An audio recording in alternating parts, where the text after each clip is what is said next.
been an entrepreneur, you know, part of the story. I got fired from my first 3 jobs, so I knew I had to be an entrepreneur because I couldn't work for anybody else. And so my brother and I started a company called Trillium Health Products. We marketed a product called the Juice Man Juicer, and grew that from 0 to $100 million in about 3.5 years, and literally learned a whole lot about what to do and what not to do in business. It grew from he and myself to 250 people that were working with us, and literally was like every entrepreneur's dream come true. Were written up at one point by Inc. magazine as one of the fastest growing privately held companies in the U.S. And then I always joke, the following year we were written up by Mad magazine as one of the fastest shrinking companies in the U.S. and learned a whole lot more coming down the ladder of success than I did going up. And knew that I wanted to continue to take what I learned there and help other business people go through the learning curve and help them through that to not just make money, but to make a difference. So, you know, I have this company that I've been kind of the lone ranger of. I do speaking, I do coaching, I do consulting. Again, I do it from the perspective of, and you've heard this quote before, everything we experience in life, the good, the bad, and the ugly, prepares us for what comes next. Mm-hmm. And what I do is try to help people accentuate the good and leverage that and help them mitigate and navigate through the bad and the ugly part of their life or their business. Mm-hmm. And again, I've just got this knack to be able to look at people, look at a company, and kind of cut through the layers and really understand what's happening and how to connect them and how to strategize to get them from where they are to where they're trying to go.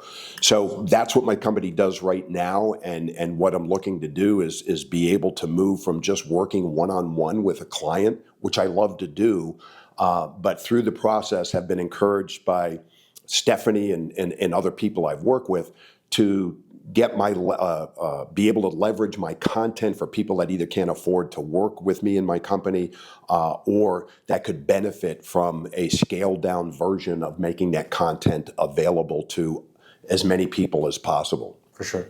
So what types of clients do you work with individually in companies? What does that look like? Have you worked with? Yeah, it's pretty interesting. We're actually going through a rebranding right now, and they're trying to understand my brand voice. Who is it that I'm looking to attract? And typically it's been a pretty narrow focus. It's a select group of entrepreneurs. Typically they have a company attached to what they're doing, and they will come to me through one of 5 different windows: faith, family, friends, finance, or fitness. That they're struggling in one area of life. This is kind of ironic. I have a client that I've been working with for about 3 years. He came to me from a business perspective. He had just gone through a big tragedy in his life. His son had committed suicide, and got to work with him after that. But he was in a transition from his business, a very successful guy trying to figure out what comes next in life. Highly successful entrepreneur. He had probably like values that you and I have. Usually works best when people are on the same page with our biblical worldview versus just worldview, and he and I have worked together for 3 years. I helped him launch a foundation after he went through that process of kind of the mourning and going through the process of losing somebody or having a tragedy. And he now has a foundation which is on the campus at UGA that educates and helps other people understand the signs of suicide and mental health. Wow. And this is what's really exciting is it's like, you know, he's 60 years old and he's just hitting the prime of what, you know, his impact and influence. Mm-hmm. I guess those are two of the biggest words when we're talking about clientele. in my opinion, they need to show me that they have the ability to have impact and influence, and not just about making money, but making a difference. And David is a great example of that. Most of the people I work with, they're like mid-30s on up. Another client I work with, again, just more of a C-suite executive, but he was an entrepreneur and was referred to me by another client. And this guy was making $1.5 million a year, 50 years old, had a high net worth, 8 digits, and sitting in a conversation like this, and he's sharing this, and I was like, so what do you need to work with me or somebody like me?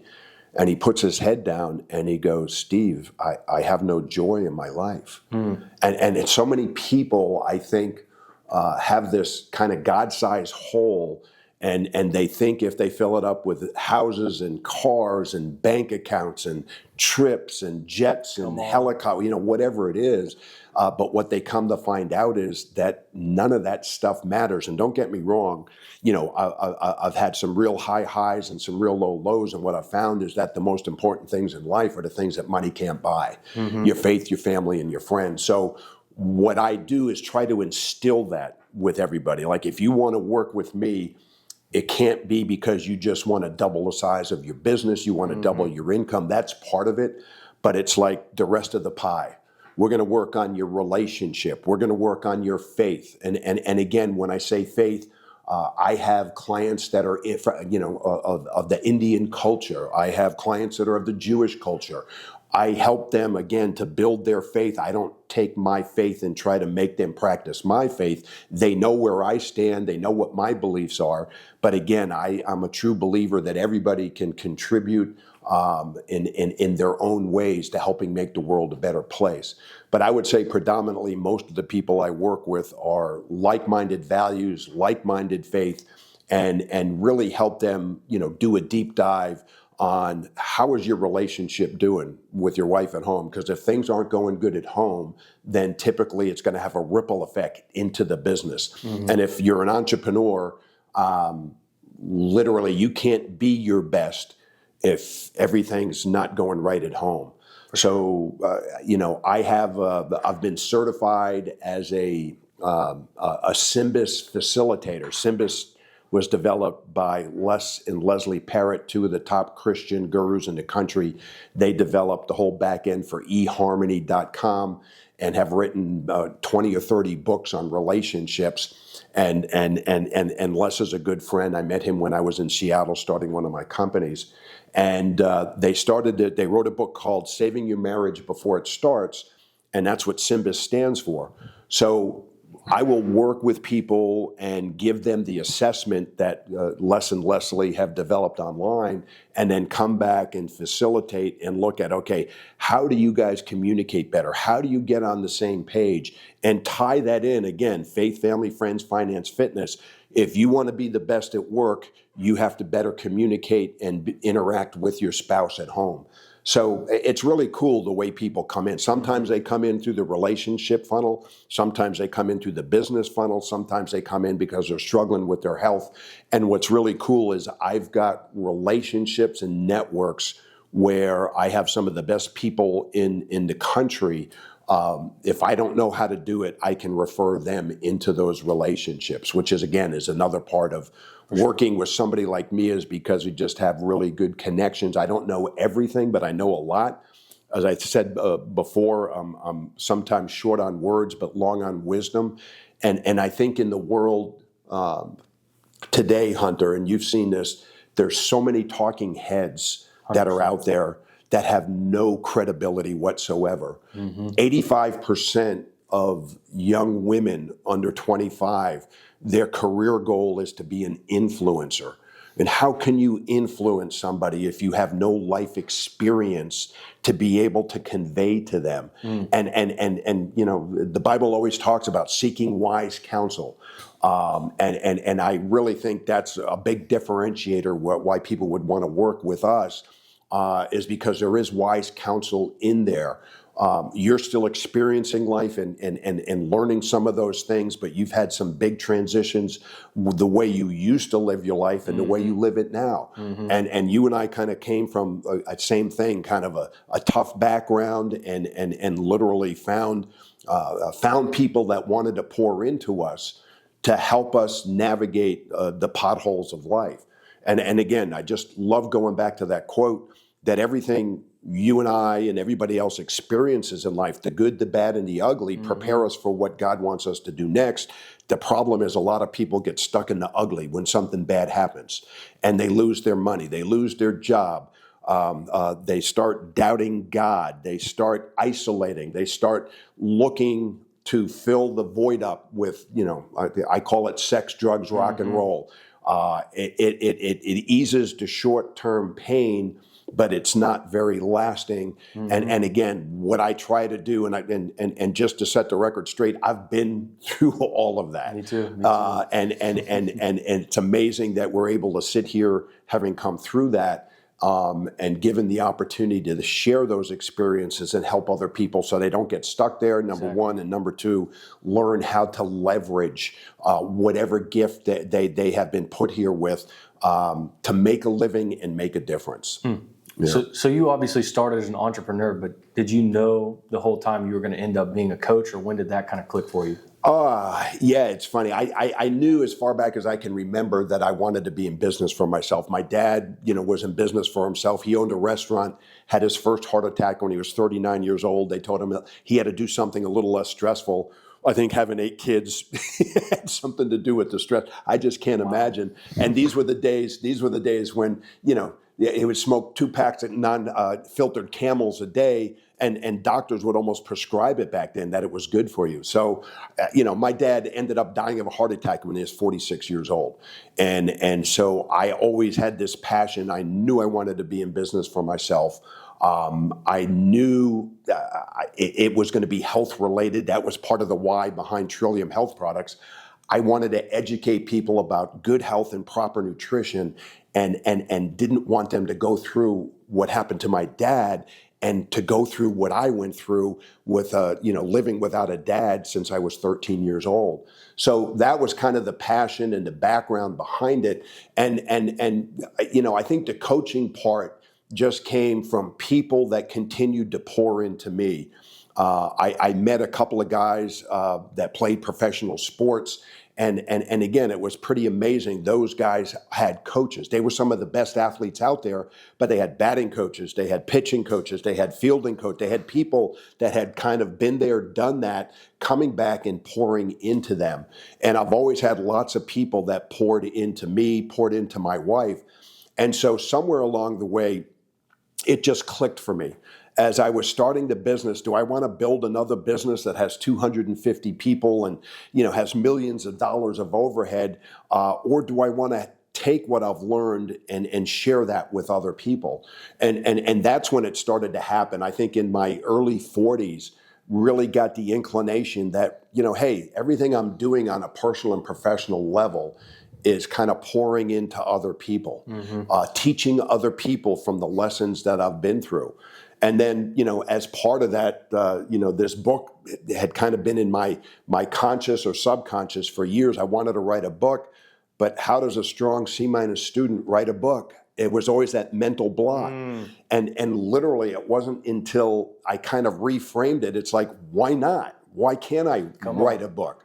And then it's like, how do you find somebody? The first thing to do if you don't know how to do something is find somebody who's done it, ask them how they did it, and then learn from it and say, hey, can you help me? Can you introduce me? What's the first step I need to take? And literally, that's how it went from being stuck up here to being the book Clarity that had published about 10 years ago. And now I've got another book, again, in the works, because I know the process of how to do that. So again, it goes back to looking at the skills, the experiences, the things that we've been through in life, and how do we take them and utilize them to use our gifts and talents. Some people figure out why they're put here on earth. It might take them a couple of months. Other people's takes years. I've got guys in their 50s and 60s still trying to figure out what they want to be when they grow up. They've had lots of success, but they don't have the fulfillment. And literally, that's the key differentiator, is really helping people to get clarity, helping people to understand, again, based on the things that I've learned through my school of hard knocks, on what to do, what not to do. And the reason people work or like working with me is because, number one, I'm transparent. I share the good, the bad, and the ugly. And number two, I really help encourage them to be the best and achieve the best in three places: at home, at work, and in the community. And to me, it starts at home, because again, if you don't have a happy, good home life, that creates some of the negative ripple effect out there. But then how do you be the best version of yourself at work? And then how do you give back to the community? And you and I talked about this. Tomorrow I'm going down with a nonprofit that I worked with over the last several years, helping the CEO, was something I'm very passionate about, to help them raise money, to help them make a difference. And a lot of times, if you can't find a way to make a difference in the world, find somebody else who is, and either write a check to support them or volunteer your services to help them do the thing that they're doing. I always like this saying that God's work done God's way and in God's timing will never lack God's resources or God's response. We are God's resources, okay? And so that's going to be part of my message to these people tomorrow. You're sitting here, you can make a difference, you can make an impact. Yes, you came down here to shoot clay pigeons and everybody had fun in the process, but now we're here to support and leave a legacy. There was an interview that I read where they talked to people in their 90s, and they asked them if they had life to do all over again, what would they do differently? Did they have any regrets? And there were three recurring themes. They said, number one, I would do the things that brought me more joy. And so I always ask, when I'm, working with people, what brings you joy? What makes you happy? How do you, enjoy life? What are those things? And then how do you do more of that and do less of the things that cause stress? The second thing is they would take more risks. Where do you need to take a risk? You need to take a risk financially, relationally, spiritually. Where is it that you need to step out of your comfort zone and do something that you've never done before? And again, really encourage people to look for, again, not do something stupid, but to really move out of their comfort zone, because it's real easy to get stuck in your comfort zone and what you're used to and the way you do things and the people you hang around with, and get stuck there. And then the third thing is, how are you going to leave the world a better place? They said, I would have left a legacy. What's your legacy going to be? What gifts have you been given? Can you write a check? Can you volunteer? Can you help coach, mentor other people? Whatever it is, to me, that's what this is all about. And what I get really a lot of joy is when I unlock that in somebody else. And literally take somebody who's made millions of dollars or thousands of dollars and all of a sudden help them develop a giving plan or help them develop a donor advised fund where they have what they call God's money to contribute to things that they're passionate about that's going to help make the world a better place. And literally that's the impact and influence when we're talking about it. And the demographic of the people I want to work with are the people that I believe I can unlock that in and help them help them be the best version of themselves. But then they becoming a part of the solution to everything that's going on in the world. So good. And again, you and I have our own network of influence, and everybody does. It can be very big or it can be small. It can be one person. It can be hundreds of people or thousands of people. But we can all have impact, and we can't wait for somebody else to do it. We can't wait for the government to do it. We have to do whatever we can to solve the issues that are out there. And again, you've heard me say this before. We're either part of the solution or we're part of the problem. There is no neutral ground. You can't sit there and wait for somebody else to do it. And that's, again, what I like to do is unlock other people's ability to be the solution to the things that are going wrong in the world. So good. So let's go back a little bit to when you first started in business. You said you started Trillium Health Products. Was that the first thing you did, and how did you stumble into that? Was it something you just came across, or something that you planned ahead, or was it just an opportunity that made sense? Yeah, no, good question. I had been partners in a group called Champ Sports Shop, and this was one of the original mall concept sporting goods stores. And they had two primary owners, Rick Wilbur and Pat Serafino, that started down in Hollywood, Florida. And literally, when I got out of college, I didn't know what I wanted to do. I knew I wanted to be in business for myself. My dad was in the restaurant business, and I tended bar and did a lot of bartending and hospitality stuff. And I thought that's what I wanted to do. And then a person I was working with, I don't know if it was a recruiter, but it was somebody, helping look at me and say, okay, hey, here's how we think you're wired.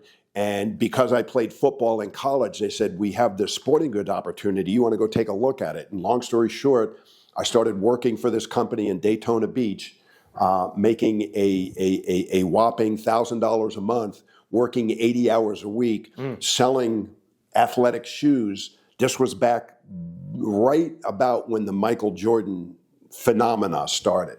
Okay, and so I went to work for them. I really hit it off with the people. Their growth model was finding a family member to open up a new location and be the owner manager of that store. They ran out of family, and I was the first non-family member that they brought in. And they took me, the first place I went was Panama City, Florida. Owned that store with another with the two partners. And then 9 months later, got the opportunity to come to Atlanta and open up Champ Sports Shop in Lenox Square, which at the time was one of the top malls in the country. I think it still is. But it was an interesting story. I called it the Ferrari syndrome. The two partners both owned 308 GTI red Ferraris, and basically said, if you do as we do and play by our rules, you too can write off a 308 GTI red Ferrari on the business. But what I found out after working with them for a while was that by playing by their rules meant I had to break everybody else's. And again, I won't go into all the details, but I learned more about what not to do in business than what to do. And I just said, look, when I have the opportunity to be in business for myself, I'm going to do things the right way. And that's kind of what precipitated, getting involved with this business opportunity. My brother and I had been trying to get in business together for a while. He was a marketing guru, had done lots of projects where he built companies from zero to $20, $30 million in revenue. And he just had a gift for doing that. And he called me up and he says, hey, I got an opportunity. I need $50,000. Will you loan it to me? And I said, no, I'll give it to you, but I want to be your partner in this project. And literally it was a company that we ended up calling Trillium Health Products, working with a guy called Jay Kordich, who was known as Jay the Juice Man. And literally we took him from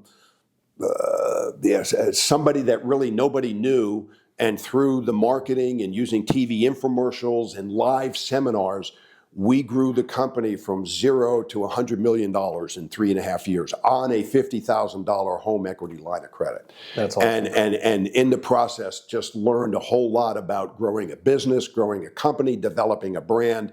And then we sold the company. And went on. My brother did a lot of the marketing for products like the George Foreman Grill, Sonic Care, OxyClean. I met a few people along the way. The Momentous Swing Trainer, a guy I met here, his company was doing about $800,000 in revenue and came in and took our marketing matrix and dropped it on top of his company. And 3 years later, he had a $50 million business. And so just had a knack of kind of looking at and finding people and products that would disrupt the categories. And then ultimately, my brother worked with a company called GoPro and found them and again, used the same marketing principles that we did and grew that to several hundred million. And they went on to go public and be a multi-billion-dollar company. And again, just learn through the process that the principles that created success the character, integrity, the people you surround yourself with. It comes down to two things: pursuing the right opportunities and surrounding yourself with the right people. People that, again, have skill sets that complement what you do. People that have the same value system. People that, again, aren't in it just for making money, but for making a difference. And so I took a lot of what I learned, the good, the bad, and the ugly, and brought that together to kind of launch me into that next phase of really helping people. And I think something that really brought it to pass, Hunter, was we'd go out to dinner with couples, and I'd be sharing stories about this or sharing things, and my wife would kick me under the table and make, kind of make a face out of the corner of her eye. And then afterwards I say, like, what'd you do that for? She goes, you're giving away this information. She goes, not everybody knows. I said, what are you talking about? Everybody goes, no, they don't. and literally learned this concept and understood that the stuff I had in my head and the knowledge and the wisdom was uniquely different than a lot of people didn't have that. And again, it wasn't school smarts. It was the school of hard knock smarts. And so somebody taught me this phrase, well, you can tell them what you know or you can sell them what you know. Mm-hmm. And it just started to fit in and realized when people wanted to talk to me and, hey, how did you start that business? Well, here's what an hour of my time is worth. If you want to sit down, I'll be happy to show you. And that started just building and building and building to the point now where, it's several $1,000s an hour. And I don't really work with people on an hourly basis, mm-hmm. but again, realizing the value and the wisdom that I bring to the table, believing in myself, having other people believe in me, and realizing, hey, this stuff can really help other people out there. And I think, again, the thing that really hit it off for me was I did an exercise, which I do when I work with a lot of people now, and had wrote a letter to people, friends, some family, kind of inner circle influence. Hey, what do you see as my strengths? How do you see me? How do you see Steve Cesari? What do you think I'm most passionate about? And what do you think I'm really good at? And when I got the feedback from like these 10 or 12 letters, it was like people saw me so differently than I saw myself, because I didn't believe in myself. I didn't have the, when I walked into a room, people said, oh, you own the room, you take over. And I was like, I felt like I was a fly on the wall. And so as I started reading what other people, understood about me, as I started reading books, as I started, again, working with another coach that started helping me identify, really what I was good at and how to put that together, the light bulb just went off and doors started to open, and it just created the opportunity to, being where I am here. And again, I just want to go back to that. Everything that you experience in life, the good, the bad, and the ugly, prepares you for what you're about to do next. And you need to embrace the ugly part. You don't need to get stuck there, but it's hard to realize when you're going through it, or surrounding yourself with the same people, the comfort zone of like associating with people that are doing things you shouldn't be doing, but you just don't have anybody else to rely on. You can pick yourself up. I did it. You did it. And that's what we want to do, is help other people that might be stuck to come out of that personal situation, to come out of that business relationship, to get out of that toxic relationship. Whatever it is, you can make a difference. And that's what's really cool about this, is we've both been through it and are now want to team up and help other people make that happen. Love it, and I'm here for it. Yeah. I do want to dig a little bit deeper into beliefs and confidence in yourself and how to kind of develop that, because when you're coming from that low place, obviously, like you said, you've got other people pouring into you, around you. Yeah. But how do you find that confidence and belief in yourself? Yeah, it's a process. It doesn't happen overnight. And again, I came from a family of 8 people where my dad died when I was 13. I had a 4-year-old brother that died 2 years later, and then had another brother 2 weeks before he was supposed to graduate from West Point, killed in an automobile accident involving, drinking beer. And so had these just major painful experiences. And again, everybody does. Everybody has them. In my book, Clarity, I actually talk about that. In some way, shape, or form, we are all adult children of a dysfunctional family. And what I found is that a lot of times we drag that junk with us. We think we're the only ones that went through it. We have these thoughts in our head. Oh my gosh! If people really knew what I was thinking, or just what I've been through, they would never want to talk to me. We get shamed. We get humiliated. We start what I call stinking thinking. That we start putting ourselves down. And now when I work with people, I'm not a psychologist, but I've been to enough of them to know, and ask people, what do you say to yourself about yourself? How do you talk to yourself? Do you see yourself? Do you act as if you can really make that happen? Part of what I do as a coach is really help encourage people to build the confidence. You can do it. You can make it happen.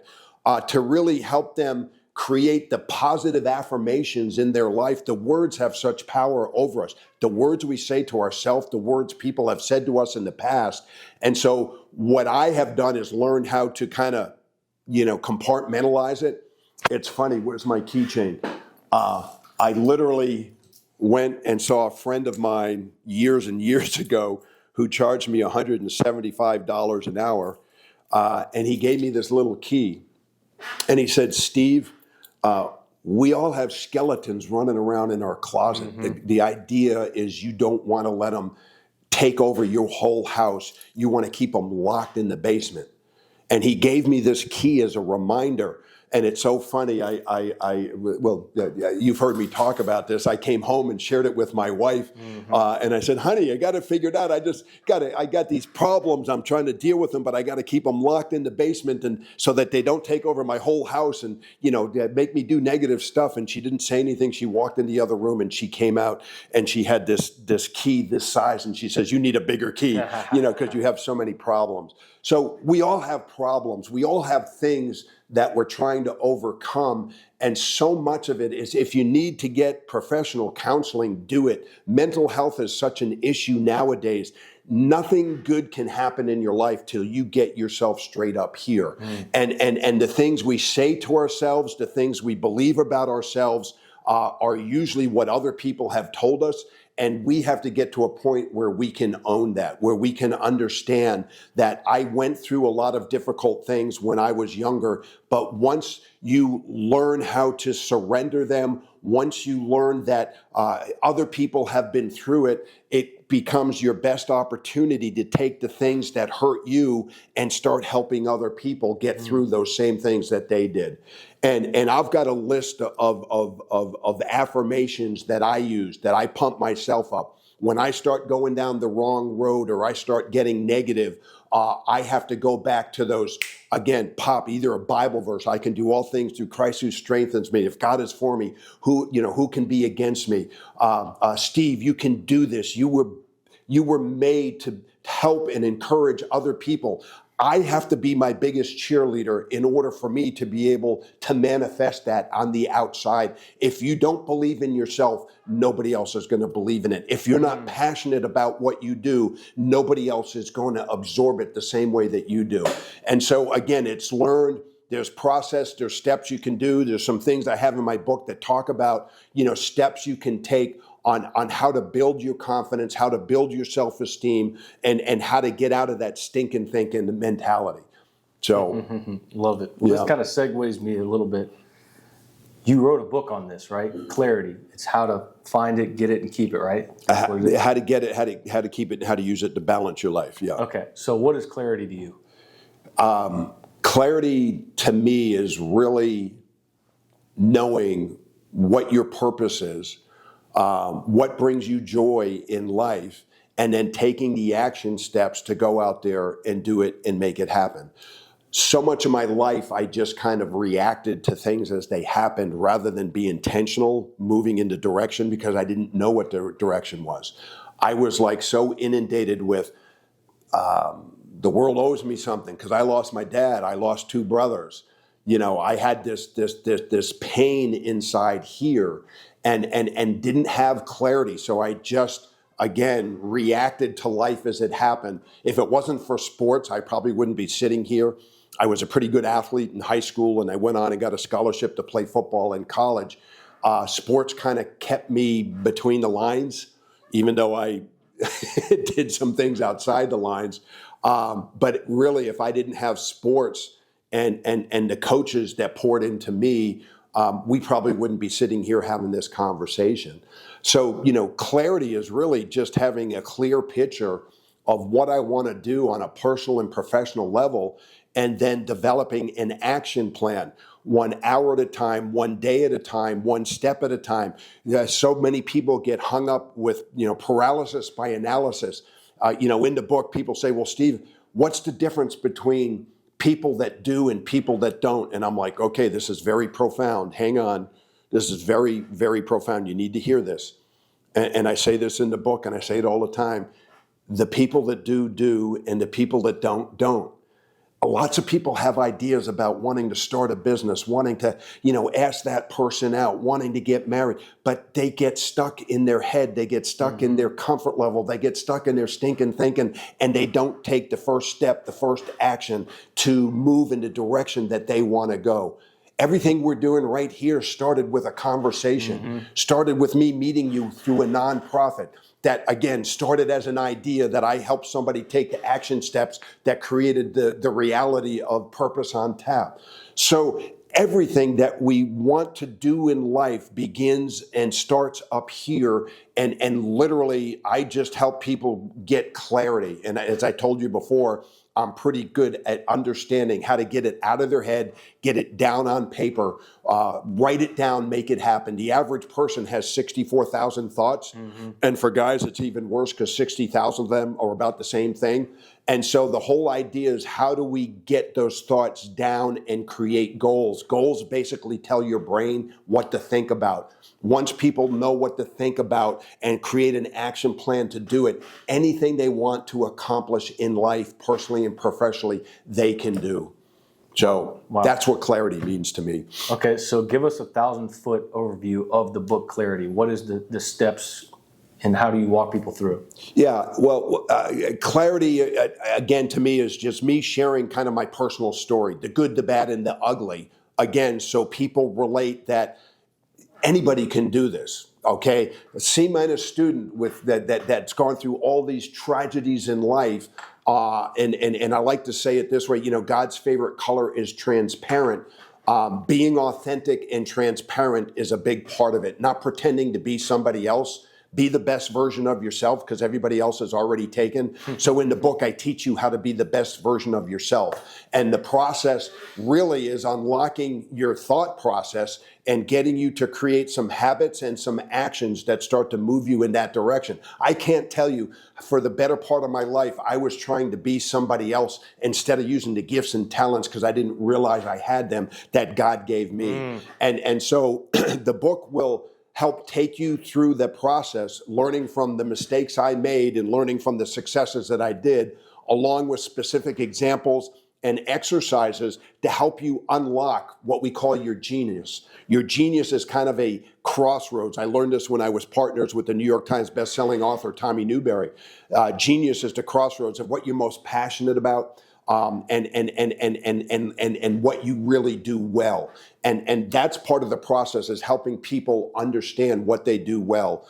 On my website, people want to work with me. I have what we call a passion funnel to kind of understand how you're wired and what you're passionate about. And what I found is, if you're not passionate about what you do, then you're not going to have the same fulfillment doing it. It's not going to create the joy, whether you're making $10 an hour or $1,000 an hour. If you're not being fulfilled in the process, then you're not going to do it for very long, and you're not going to do it very well. So that's what we try to do, is show people how to identify their genius, then give them a step-by-step scenario. And then you've heard me talk about this already. Success in life comes down to two things: pursuing the right opportunities. We help you go through the process of identifying what the right opportunities are. And then number two, surrounding yourself with the right people. Everything in life happens because of the people you bring into your life. They say there's a saying: if you want to go fast, go alone. If you want to go far, go together. And that's what we're in the process of doing 100%. now, is moving from lone rangers to going together, because we can reach more people. Your gifts and talents blend perfectly with mine, and other people that we bring in here are going to help us exploit and leverage our genius, so we can do and stay focused on the 3 to 5 things that we do really, really well, and then delegate or get rid of the other things to people that can do that better than we do. And that's where success really comes from. Once you understand and have clarity on what your unique gift is, once you understand what some of the action steps are, once you identify what are your 3 to 5 high payback activities, and again, the definition of a high payback activity are the 3 to 5 things that you do that create the results that you get compensated for, or the 3 to 5 things that you do that move you closer to the vision or mission of your profit or not-profit organization. And that's literally what I do, what we do, is help people identify what those things are, and then what are the action steps they need to take to start moving them in the direction to create the outcome that they want 1 year, 3 year, 5 years down the road. And I've seen it happen to myself. I've seen it happen to you. I've seen it happen to people that I've worked with over the last 30, 40 years, that when you have clarity, when you understand what your unique gifts and talents are, when you have a game plan to take it step by step, day by day, and show up and create the outcomes you're looking for. Again, this doesn't happen by accident. As a matter of fact, one of my other programs was with Tommy Newberry at the 1 Percentile Club, called Success is Not an Accident, Secrets of the Top 1%. You got to do the work. You got to put in the time and effort and energy. There is no free ride, free lunch. But the results that you can create, there is no limit to it. Whatever you envision and think you can do, the thoughts that you hold in your head become the realities that you hold in your hand when you have a well thought out plan and you start taking action towards those. Nothing happens until you start taking action, but you got to make sure you're going in the right direction with those actions that you're taking. And that's all I do. Here's what it looks like with where you're trying to go. Here's the action steps you need to take today, tomorrow, next week, next month to move you closer to that end result. Wow. And this is just surreal for me, because God's been doing a work in me over the last few years to prepare me for something like this to come along. And the fact that he just draws in all the right people that can not only benefit each other, but we can take what we bring to the table, and then it benefits hundreds and thousands of people. It's amazing. Number one, you just said my favorite quote: everything we experience in life prepared you for this moment. Everything I experienced prepared me for this moment as well. And you and I did exactly what we just talked about from the book. We put a plan. We took 2.5 hours the last time we met, and we mapped out what we wanted to do, what the action steps were to do it. And then you and I sat and looked at it, and neither one of us could erase it off the board because we were so excited about it. I know. And here it is. You're 24 years old. About to be 24. I'm about to be 70. He's about to be 24. I'm about to be 70. And we're both more excited at this point in stage in our lives. Again, this is a question I always ask. Are you more excited about your past, or are you more excited about your future? And that's another thing we talk about in the book, is just creating a compelling future for what you want. If you don't like where you are, then paint a different version of it. Create and reframe it. Anybody can get out of any circumstance or situation they are, but it all starts and ends right here. We have to talk to ourselves and push ourselves through that process. Wow. And so, again, I'm just so fired up about the opportunities going forward. And to your point, to be able to impact thousands of people, and not just 1, 10, 20 people through working one-on-one. Again, those people that I've worked with are having amazing ripple effect, because they work with companies that might have hundreds of thousands of people. But now we want to be able to bring that contact. We want to be able to bring that ability. We want to be able to help everybody we work with understand the unique gifts and talents, and be part of the solution to everything that's going wrong with our country right now. And let me tell you something. Our country is at a crossroads, and we're all in this fight. And you hear me ask this all the time. When I'm working with people, I'll ask them, are you winning all your battles? And then more importantly, are you fighting the right ones? And that's really where the rubber hits the road, is using our gifts and talents to go out there and be the best husband, be the best father, be the best parent, be the best provider, be the best philanthropic person that we can possibly be, and using whatever gifts and talents we have to help other people, to help the world be a better place. So I mean, I just, if you can't tell, get fired up about this stuff, and am so excited to be able to leverage it and share it with more and more people. And I'm right there with you. And we could keep going for hours, and we will. We'll pick up on future episodes and the more content we create over time. But we're going to cut it short here because we don't want to spill it all in the first episode. Great. You know what I mean? Oh, yeah. But we're at a great starting point. I'm excited to see how this flows as the next coming months play out. And yeah, we'll go from there. Awesome. All right. Let's do it. Appreciate you, brother. Let's do it.